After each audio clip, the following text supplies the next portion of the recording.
Великденска литургија оплеменета со хорско пеење. За прв пат ги собра жителите на Делчевски Звегор во новата црква Свети Јован Крстител. Овој несекојдневен настан во ова село за големиот христијански празник Великден најавува богата верска традиција која жителите на Звегор долго време ја посакуваат во своето родно место. Па јас сум 57 години, сега прв пат се случува тоа во Звегор, стварно убаво. Да, дека сум пријатно изненадена, дека и во Звегор имат, и од хора сум пријатно изненадена многу.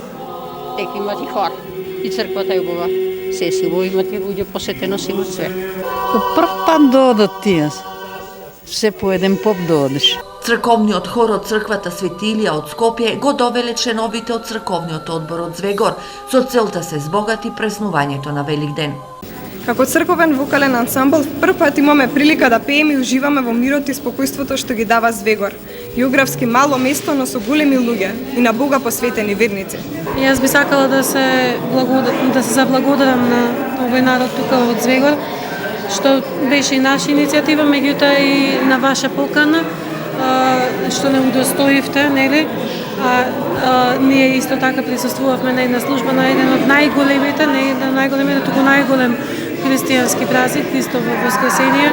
Црковниот одбор на селото со вакви настани сака да го привлече вниманието на верниците и да го потенцира значењето на оваа црква за Звегор. Тука веќе имаме дела, имаме кои са некаде околу 12-13 души каде веќе са донирали. Така да имаме планови сега со тие активности што ги правиме, мислам дека ќе ги подбудиме христијаните повеќе да се склонни кон верата. Црквата Свети Јован Крстител е единствена црква во селото кое некогаш било турско. Оваа црква се гради со донации од звегорските иселеници и од жителите на Звегор веќе 15 години. Обелените зидови на црквата денеска сведочеа дека нејзината изградба е при крај. Останува овој верски храм да го добие уште својот фреско живопис.